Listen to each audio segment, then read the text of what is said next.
നമ്മൾ കഴിഞ്ഞ ഒരു 60 വർഷം 60-70 വർഷം ആദ്യകാലം മുതൽ നമ്മളെ വളർത്തിക്കൊണ്ട് വന്ന സമൂഹം നമ്മളെ വളർത്തി, വീട്ടിൽ വളർത്തുന്നല്ല, സമൂഹം വളർത്തിയത് മുഴുവൻ ഒന്ന് സംരംഭം നടത്തുന്നത് പാപമാണെന്നാണ് പഠിപ്പിച്ചത്.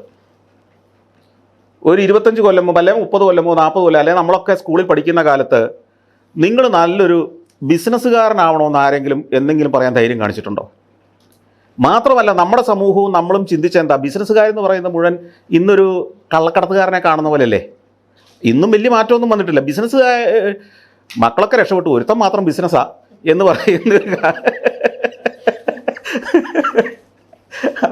ശരി അതല്ലേ. എന്നാൽ നോക്കൂ, ബിസിനസ്സിലേക്ക് സംരംഭകർ വലിയ വിദ്യാഭ്യാസത്തിനൊന്നും പോകാതെ ബിസിനസ്സിൽ മാത്രം ശ്രദ്ധിച്ച ചില കമ്മ്യൂണിറ്റികളുണ്ട് കേരളത്തിൽ. അവർ സാമ്പത്തികമായിട്ട് വളരുകയും ഇന്ന് കേരളത്തെ വേണ്ടി വന്നാൽ വിലക്കെടുക്കാൻ കഴിയുന്ന രീതിയിലേക്ക് വളരുകയും ചെയ്തു. ഇത് മാർവാടി കമ്മ്യൂണിറ്റി ഒന്ന് നോക്കൂ. ഗുജറാത്തിൽ, മറ്റ് സംസ്ഥാനങ്ങളിൽ പലയിടത്തും അവർക്ക് അങ്ങനെ ഒരു മുൻവിധി ഉണ്ടായിരുന്നില്ല. അതിൽ നമ്മളുടെ പൊളിറ്റിക്സൊക്കെ അതിനകത്തൊരു കാരണമായിട്ടുണ്ട്. നമ്മൾ ആ പൊളിറ്റിക്സിലാണല്ലോ വളർന്നു വരുന്നത്. പൊളിറ്റിക്സ് എന്ന് പറയുമ്പോൾ ഒരു പ്രത്യേക പാർട്ടിയല്ല ഞാൻ പറയുന്നത്. ആ പാർട്ടിയാണ് മുന്നോട്ട് ആശയം വെച്ചതെങ്കിൽ അതിനെ ചുവട് പിടിച്ചായി മറ്റുള്ളവരെല്ലാവരും ചിന്തിക്കുന്നത്. എല്ലാ പാർട്ടികളും എല്ലാ സമൂഹവും അങ്ങനെയായി. അതുകൊണ്ട് തന്നെ അതിൻ്റെ ഈ പറഞ്ഞ സംരംഭകത്വം വളരുന്നതിൻ്റെ ഉപോൽപ്പന്നമാണ് അവരുടെ യാത്രകളാണെങ്കിലും അവരുടെ ആഘോഷങ്ങളാണെങ്കിലും ഒക്കെ. നമുക്ക് ആഘോഷം വീട്ടിൽ ഒന്നെങ്കിൽ ഒരാൾ കല്യാണം കഴിക്കണം, അല്ലെങ്കിൽ ഒരാൾ മരിക്കണം, എങ്കിലേ നമുക്ക് ആഘോഷത്തിന് സ്കോപ്പുള്ളൂ വീട്ടിൽ, അല്ലേ? അല്ലാതെ വീട്ടിൽ എവിടെയാ ഒരു മരണാനന്തര 16 അടിയന്തരം അല്ലെങ്കിൽ ചാത്തം ഇങ്ങനെയൊക്കെയുള്ള പരിപാടികളോ വിവാഹമോ അല്ലാതെ വലിയ ആഘോഷം നമുക്കില്ല. ഫെസ്റ്റിവൽ പോലും നമ്മുടെ വീട്ടിലെ ആഘോഷമല്ലല്ലോ, അത് നാട്ടിലെ ആഘോഷമാണ്. അപ്പം ഞാൻ പറഞ്ഞത്, ആഘോഷിക്കുന്നത് തെറ്റ്, സംരംഭങ്ങൾ നടത്തുന്നത് തെറ്റ്, പണമുണ്ടാക്കുന്നത് പോലും തെറ്റ്. അതുകൊണ്ടാണല്ലോ നമ്മളുടെ ഏറ്റവും ആരാധ്യരായ വ്യക്തികൾ പലരും പുത്തൻ ഷർട്ടിട്ട് മേടിച്ചിട്ട് കീറിയിട്ടിടേണ്ടി വരുന്നത്. അതാലോചിച്ച് നോക്കൂ. ഈ മനുഷ്യനെ തൃപ്തിപ്പെടുത്താൻ, കയ്യടി മേടിക്കാൻ പുതിയ ഷർട്ട് ഇടുന്നതിനേക്കാൾ കീറിയ ഷർട്ട് ഇടുന്നത് നല്ലതെന്ന് ചിന്തിച്ചാൽ ലോകത്ത് വേറെ എവിടെയെങ്കിലും കാണുമോ സമൂഹം? കാണില്ല. അപ്പം ഇതെല്ലാം ചേർന്ന ഒരു സൈക്കോളജി നമ്മളുടെ സമൂഹത്തെ ഇത്തരം പല പോസിറ്റീവായി ചെയ്യാമായിരുന്ന കാര്യങ്ങളിൽ നിന്നും വിലക്കി. അതൊരു യാഥാർത്ഥ്യമാണ്.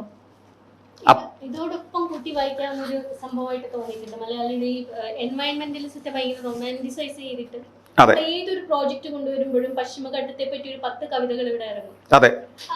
അതിനെ എങ്ങനെയാണ് നോക്കിക്കാണും? താങ്കൾ ഒരുപാട് യാത്ര ചെയ്തിട്ടുണ്ട്. യൂറോപ്പിലെ ആൽപ്സിലൊക്കെ ഒരുപാട് മാറ്റങ്ങളും ചേഞ്ചസും വന്നിട്ടുണ്ടാവാം. പക്ഷെ അതൊന്നും ഇവിടെ അനുവദിക്കുകയോ, ഇവിടെ കവിതകളാണ്. ഏത് പ്രോജക്റ്റ് വരുന്നതിന് മുന്നേ 10 കവിതകളാണ് ഇവിടുത്തെ ഒരു മാൻഡേറ്ററി പ്രോസസ്സാണത്. അതിനെങ്ങനെയാണ് നോക്കിക്കാണും? ഇതൊക്കെ ഞാൻ മുമ്പേ പറഞ്ഞ അതിൻ്റെ ഒരു ഹാങ് ഓവർ കിടക്കുന്നതാണ്. ഇപ്പോൾ നോക്കൂ, ഇത് ഏറ്റവും കൂടുതൽ ഇത്തരം കവിതകളൊക്കെ എഴുതുന്ന സ്ഥലം വേറെ ലോകത്ത് എവിടെയാണ് ഉള്ളത്? ലാറ്റിൻ അമേരിക്ക അല്ലേ? അപ്പം ഇതെല്ലാം കൂടെ കണക്ട് ചെയ്താൽ മതി.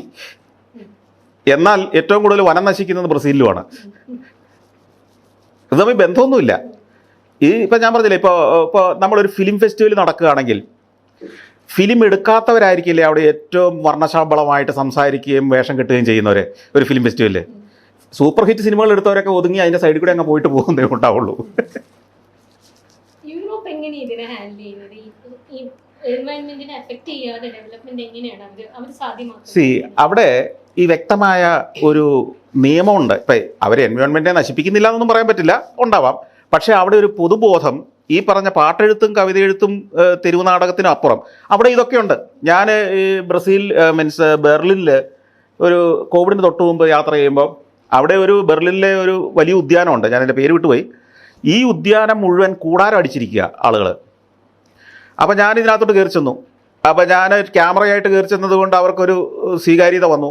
അപ്പോൾ എവിടെ നിന്നാണെന്നോ ഇന്ത്യയിൽ നിന്നാണെന്നോ ഇങ്ങനെ ടെലിവിഷൻ ചാനലിന് വേണ്ടി പ്രോഗ്രാം ചെയ്യുന്ന ആളാണെന്ന് വന്നപ്പോൾ അവർ സ്വീകരിച്ച് കൊണ്ടുവന്ന് എല്ലാം കാണിച്ചു. യൂറോപ്പിൻ്റെ പല ഭാഗത്തു നിന്ന് വന്ന പ്രകൃതി സ്നേഹികൾ കഴിഞ്ഞ ഒരാഴ്ചയായിട്ട് ബെർലിൻ ഇങ്ങനെ കൂടാരം അടിച്ച് വൈകുന്നേരം കലാപരിപാടികൾ നടത്തുന്നു. ഇതൊക്കെയുണ്ട്. അപ്പം ഇതൊക്കെ സമൂഹത്തിൽ ഒരു കറക്റ്റീവ് ഫോഴ്സായിട്ട്, അല്ലെങ്കിൽ ഒരു ഇത്തരം ആശയങ്ങളും ചിന്തകളും മനുഷ്യനെ ഓർമ്മിപ്പിച്ചുകൊണ്ട് ജീവിക്കുന്ന സമൂഹമായിട്ടുണ്ട്. ആ സമൂഹം അവിടെയുണ്ട്. പക്ഷേ അവരുടെ എണ്ണം തുലവും കേരളത്തിൽ അതിനെ അനുകരിച്ച് നമ്മൾ ചെയ്യുന്ന കൂടുതലും അങ്ങനെയാണെന്നുള്ളതാണ്. ഒരു ചെറിയൊരു ശതമാനം അത് വേണം എപ്പോഴും. കാരണം അല്ലെങ്കിൽ ഇത് പിടിവിട്ടു പോകും. അത് വേണ്ടെന്നല്ല, അതിനെ നിഷേധിക്കാൻ പറ്റില്ല. പക്ഷേ അതിൻ്റെ ബാലൻസ് കീപ്പ് ചെയ്യണം. മനസ്സിലായില്ലേ? അതൊരു മെഡിസിൻ പോലെയാണ്. നമ്മുടെ പ്രധാന ഭക്ഷണം മെഡിസിൻ ആവരുത്, അതാണ് പ്രധാന പ്രശ്നം. മലയാളിയുടെ ഒരു ഹിപ്പോക്രസിയൊക്കെ ഭയങ്കരമായിട്ട് തുറന്നു കാണിക്കുന്നതാണ് സന്തോഷ് ജോർജ് എപ്പോഴും പറയുന്ന സാധനം. പക്ഷെ അതേസമയം താങ്കൾക്കെതിരെയുള്ള ഒരു ക്രിറ്റിസിസം അത് തന്നെയാണ്. താങ്കൾ ഒരു ഭയങ്കര മലയാളി വിരുദ്ധനാണ്. താങ്കളുടെ കൺസ്യൂമറിസ്റ്റിക് കൾച്ചറാണ് പ്രൊമോട്ട് ചെയ്യുന്നത്. നേരത്തെ പറഞ്ഞാൽ ഈ പാശ്ചാത്യ സംസ്കാരം എന്ന് പറയുന്നത് വളരെ മോശമായ കാര്യം പ്രൊമോട്ട് ചെയ്യുന്ന ഒരാളാണ്. എന്താണ് സന്തോഷിന്റെ ശരിക്കുമുള്ള ഐഡിയ അതിൽ? മലയാളി കൾച്ചർ മോശമാണെന്നാണോ, നമ്മുടെ ട്രഡീഷൻസ് ഒക്കെ മാറേണ്ടതാണെന്നാണോ, എന്താണ് താങ്കളുടെ? എനിക്ക് അങ്ങനെ ഒരു അഭിപ്രായമൊന്നുമില്ല. പിന്നെ സന്തോഷ് ജോർജ് മാത്രമല്ല അങ്ങനെ ചിന്തിക്കുന്നതെന്നുള്ളത് കൊണ്ടായിരിക്കുമല്ലോ എൻ്റെ നിങ്ങളുടെയൊക്കെ മക്കൾ അവസരം കിട്ടിയാൽ ഈ പാശ്ചാത്യ നാട്ടിലേക്ക് പോകാൻ ഇപ്പോൾ വെമ്പൽ കൊള്ളുന്നതും ഇവിടെ എല്ലാം ഉപേക്ഷിച്ചിട്ട് ഒഴുകുന്നതും. അതിനകത്ത് ആ മറുപടി ഉണ്ടല്ലോ. സന്തോഷ് ജോർജ് പോയിട്ട് തിരിച്ചു വരുന്നെങ്കിലും ഉണ്ട് ഇങ്ങോട്ട്, ഇത്രയും രാജ്യത്ത് പോയിട്ട്. നിങ്ങളുടെയൊക്കെ മക്കൾ, ഈ വിമർശിക്കുന്നവരുടെയൊക്കെ മക്കൾ ഇങ്ങ് തിരിച്ചു വരുമോ പോയിട്ട്? അവരെ ആദ്യം പറഞ്ഞു കൊടുക്കൂ, ഇതൊക്കെ അവർക്കൊരു വിശ്വാസം കൊടുക്കൂ. വിമർശിക്കേണ്ടതില്ല, ഇവിടെ സ്വർഗം തന്നെയാണ് എങ്കിൽ അവരും പോവില്ലായിരുന്നല്ലോ. ആ പോയവർ കുറച്ച് പൈസ ഉണ്ടാക്കിയിട്ട് തിരിച്ചു വരികയല്ല ചെയ്യുന്നത്. അവരുടെ ജീവിതവും അവരുടെ മക്കളുടെ ജീവിതവും തുടർന്ന് ഇനി ഈ നാടിനെ തന്നെ വിസ്മരിച്ച് അവിടെ സെറ്റിലാകുകയാണ്. കാനഡയിലേക്ക് പോയവൻ, US പോയവൻ, UK പോയവൻ, യൂറോപ്പിലേക്ക് പോയവൻ, ന്യൂസിലൻഡിലേക്ക് പോയവൻ, ഓസ്ട്രേലിയയിലേക്ക് പോയവൻ എന്തുകൊണ്ട് തിരിച്ചു വരുന്നില്ല? നല്ലൊരു ലൈഫ് സ്റ്റൈൽ അവിടെ ഉണ്ടെന്നുള്ളതാണോ റീസൺ? എല്ലാത്തരവും, അതായത് ലൈഫ് സ്റ്റൈലുണ്ട്, സ്വാതന്ത്ര്യമുണ്ട്, ആഘോഷങ്ങളുണ്ട്, സോഷ്യൽ സെക്യൂരിറ്റി ഉണ്ട്. സ്റ്റേറ്റ് എന്ന് പറയുന്നത് എന്താണ് നമ്മൾ അനുഭവിക്കും അവിടെ ചെല്ലുമ്പോൾ. പല ഇപ്പം അവിടെ നിന്ന് ഇവിടുന്ന് പൊട്ടലും ചീറ്റലും ഒക്കെ നമ്മൾ ഇടയ്ക്ക് വാർത്തയാകുന്നത് ഈ വാർത്ത എന്ന് പറയുന്ന അസ്വാഭാവികമായി സംഭവിക്കുമ്പോഴാണല്ലോ. ഈ അസ്വാഭാവികങ്ങൾ വളരെ കുറവായതുകൊണ്ടാണ് അത് വാർത്തയാവുന്നത്. നിരന്തരം നടക്കുന്നതെന്ന് വാർത്തയല്ല. ഇപ്പോൾ ഈ സിറിയയിൽ ഇപ്പോൾ എന്താ നടക്കുന്നതെന്ന് നമുക്ക് വാർത്തയില്ലല്ലോ, അല്ലേ? ഉക്രൈനിൽ ഇപ്പോൾ എന്താ നടക്കുന്നതെന്നുള്ള ഇന്ന് വാർത്തയില്ലാത്ത എന്താ? അവിടെ യുദ്ധമില്ലെന്നാണ് അതിനർത്ഥം. എന്തും പൊട്ടല, പിന്നെ ഇപ്പം എന്ത് വാർത്ത? അതാണ് പ്രശ്നം. അപ്പം വാർത്ത എന്ന് പറയുന്നത് അസാധാരണമായി ഒന്ന് സംഭവിക്കുമ്പോൾ മാത്രമാണ്. അതുകൊണ്ടാണ് അത് വാർത്തയാവുന്നത്. അപ്പോൾ അമേരിക്കയിൽ തോക്കെടുത്ത് വെടിവെക്കുന്നു, അവിടുത്തെ അതിന് കാരണമുണ്ട്. അത് ഇപ്പോൾ അമേരിക്കയുടെ എന്താണ് ഒത്തിരി തിന്മകളും അവരുടെ ആവശ്യത്തിന് വേണ്ടി അവരുടെ ആവശ്യം എന്ന് പറഞ്ഞാൽ ആരുടെയാണ്? ആ രാജ്യത്തെ ജനങ്ങളുടെ ആവശ്യം. അതിനവർ ഫസ്റ്റ് പ്രയോറിറ്റി കൊടുക്കുന്നു മറ്റേത് രാജ്യത്തെ ജനങ്ങളെക്കാൾ. അവിടുത്തെ ജനങ്ങളത് നോക്കുമ്പോൾ അത് തെറ്റാണോ? ഇന്ത്യൻ ഭരണാധികാരി ഇന്ത്യയിലെ ജനങ്ങളുടെ സുഖസൗകര്യങ്ങൾക്കും ഭാവിക്കും വേണ്ടി ഏതറ്റം വരെയും പോകുമെന്നൊരു ഭരണാധികാരി പ്രഖ്യാപിക്കുകയും പ്രവർത്തിക്കുകയും ചെയ്താൽ ഇന്ത്യക്കാർക്കത് ഇഷ്ടമാണോ അതോ എതിർപ്പാണോ ഉണ്ടാവുക? ഇതാണ് അമേരിക്കൻ പ്രസിഡന്റ് അവിടെ ചെയ്യുന്നത്. അമേരിക്ക അതിനുവേണ്ടി അവർ ചിലപ്പം ഇന്ത്യക്കെതിരെ നിൽക്കും, റഷ്യക്കെതിരെ നിൽക്കും, ഗൾഫ് നാടുകൾക്കെതിരെ നിൽക്കും. പക്ഷെ അവരുടെ ജനങ്ങൾക്കെതിരെ അല്ല അവർ നിൽക്കുന്നത്. ഇതെല്ലാ രാജ്യക്കാരും അത് നോക്കിയാൽ മതി. താങ്കൾ തന്നെ ഒരിക്കൽ പറഞ്ഞിട്ടുണ്ട് ഇവിടെ സെയിം ഓപ്പർച്യൂണിറ്റീസ് ഇവിടെയും ഉണ്ട്. വെസ്റ്റിൽ ഒരു യൂറോപ്യൻ കൺട്രിയിലും കിട്ടുകയാണെങ്കിൽ നാച്ചുറലി നമ്മുടെ പ്രിഫറൻസ് യൂറോപ്യൻ കൺട്രി ആയിരിക്കും.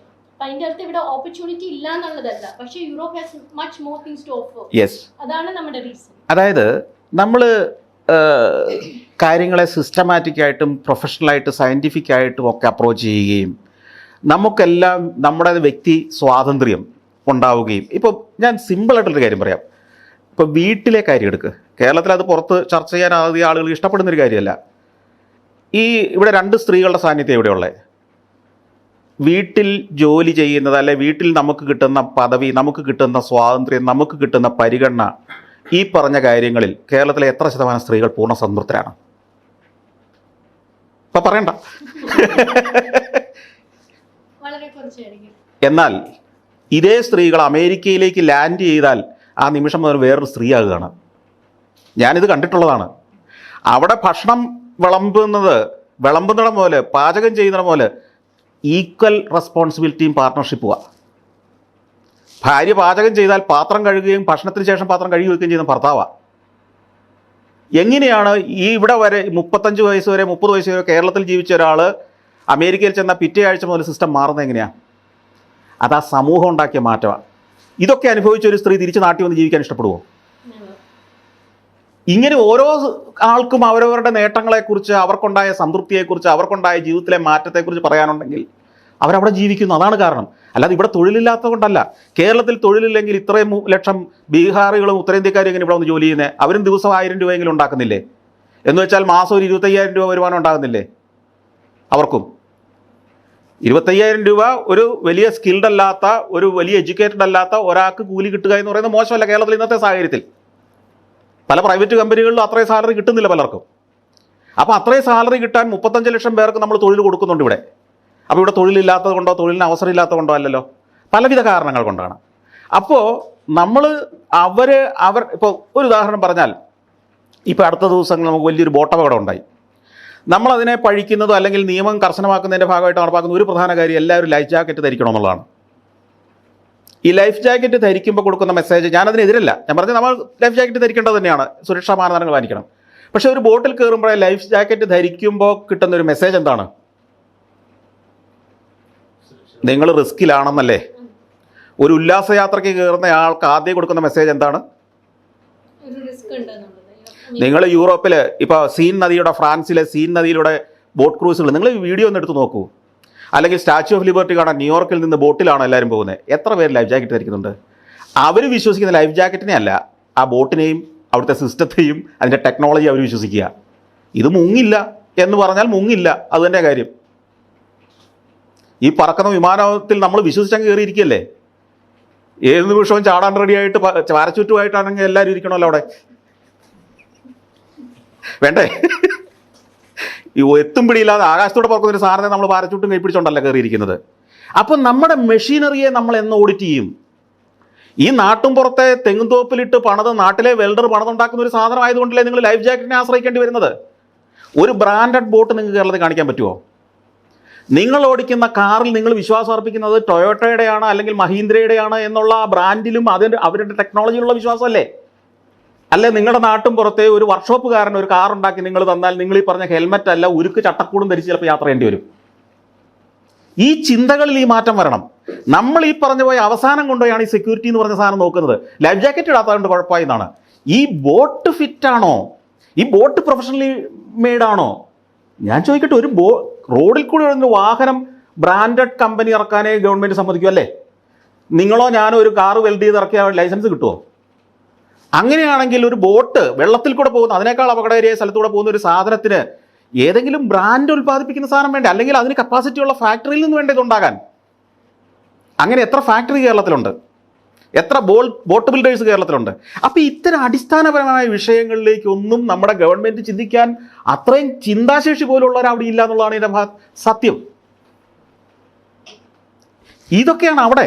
നിങ്ങൾ ഉല്ലസിക്കാൻ വരുന്നവരെ ലൈഫ് ജാക്കറ്റ് കെട്ടിച്ച് മസിലും പിടിച്ച് അവൻ പിന്നെ എന്ത് ഉല്ലാസം? നിങ്ങൾ ഒരിക്കൽ ലൈഫ് ജാക്കറ്റ് കെട്ടി വെയിലത്ത് ഒരു മണിക്കൂറൊന്ന് ഇരിക്കാവോ? കേരളത്തിലെ സാഹചര്യത്തിൽ അത് വേണം. പക്ഷേ അതല്ല എല്ലായിടത്തും. എത്രയോ രാജ്യങ്ങളിലൂടെ ഞാൻ പോയതിൽ വികസിതമായ ഒരു നാട്ടിലും ഈ ക്രൂസുകൾക്ക് പോകുന്നത് അങ്ങനെയാണ്. ക്രൂസ് ഷിപ്പിൽ എല്ലാവരും ഇതും കെട്ടിക്കൊണ്ടല്ലേ ഇരിക്കേണ്ടത്.